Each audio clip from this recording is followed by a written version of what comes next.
सरकारें बदलती रहती हैं लेकिन मुख्यमंत्री नीतीश कुमार ही रहते हैं। लालू प्रसाद ने यूं ही नहीं कहा था कि ये पलटू राम है।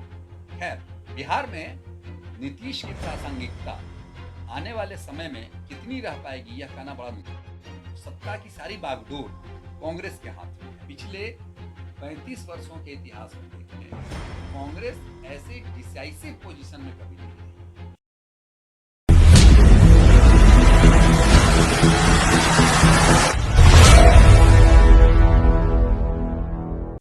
बिहार में नीतीश की प्रासंगिकता आने वाले समय में कितनी रह पाएगी यह कहना बड़ा मुश्किल है। नीतीश गत 17 वर्षों से सत्ता के केंद्र में है। सरकारें बदलती रहती हैं लेकिन मुख्यमंत्री नीतीश कुमार ही रहते हैं। 2014 से देखा जाए तो 6 सरकारें बदल चुकी, लेकिन मुख्यमंत्री नीतीश कुमार ही थे।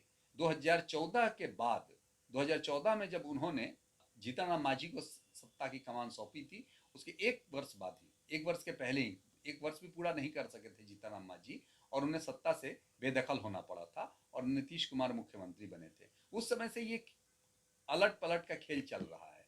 लालू प्रसाद ने यूं ही नहीं कहा था कि ये पलटू राम है।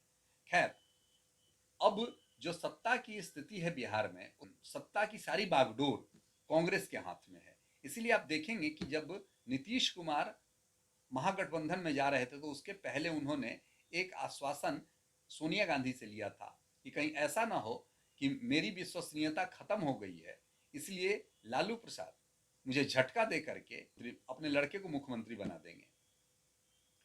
सोनिया गांधी के आश्वासन मिलने के बाद ही नीतीश कुमार ने शपथ लिया। 10 तारीख को के पूर्व 9 तारीख के शाम में उन्होंने सोनिया गांधी से बातचीत की थी। तो ये अभी सत्ता का समीकरण है। सिर्फ 5 सीटें, 5 से 6 सीट, 6 सीट आपके हिसाब से 6 सीट, 6 विधायक अगर जदयू के अलग हो जाते हैं तो यहां का मुख्यमंत्री राजद का हो जाएगा, यानी कि तेजस्वी बिहार के मुख्यमंत्री बन सकते हैं। ये एक बड़ी संभावना राज्य में दिख रही है। अब देखेंगे कि सबसे ज्यादा समय नीतीश अभी किसी विपक्ष के दल में के साथ अगर दे रहे हैं तो वो कांग्रेस के साथ दे रहे हैं। 9 को उन्होंने की 20 मिनट से अधिक उन्होंने सोनिया गांधी से बात की। 6 सितंबर को शाम में दिल्ली जाने के बाद सबसे पहली भेंट उनकी होती है तो राहुल गांधी से होती है और 50 मिनट तक लगभग बात करते हैं। उस दिल्ली के प्रवास में उन्होंने विपक्षी दलों, तमाम विपक्षी दलों के प्रमुख नेताओं से भेंट की। सीताराम येचुरी से भेंट की, अरविंद केजरीवाल से भेंट की, कांग्रेस के उम्मीदवार से भेंट की और ऐसे तमाम, प्रकाश कारत से भेंट की, ऐसे सब लोगों से उन्होंने भेंट की। लेकिन सबसे ज्यादा उन्होंने अगर किसी को समय दिया है तो वो समय दिया है राहुल गांधी को।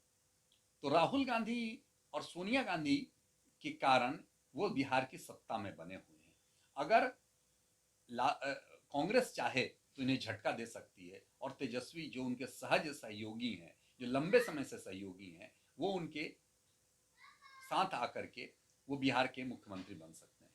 तो अब कांग्रेस को डिसाइड करना है कि वो तेजस्वी के साथ जाएंगे या नीतीश के साथ जाएंगे, क्योंकि नीतीश की विश्वसनीयता समाप्त हो चुकी है।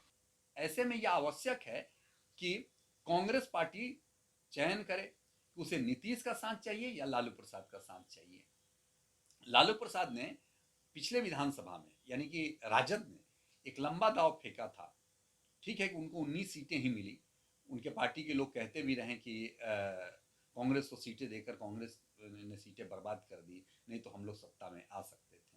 बहरहाल उनके 19 विधायक हैं और 19 विधायकों के दम पर कांग्रेस भी अपना देख रही है भविष्य। पिछले 35 वर्षों के इतिहास में देख लें तो कांग्रेस ऐसे डिसाइसिव पोजीशन में कभी नहीं रही। ये कांग्रेस के लिए 1990 के बाद यह पहला अवसर है जब वह तय करेगी कि मुख्यमंत्री जदयू का होगा या राजद का होगा। अब देखना है कि सोनिया गांधी किस करवट कौन सा फैसला लेती है।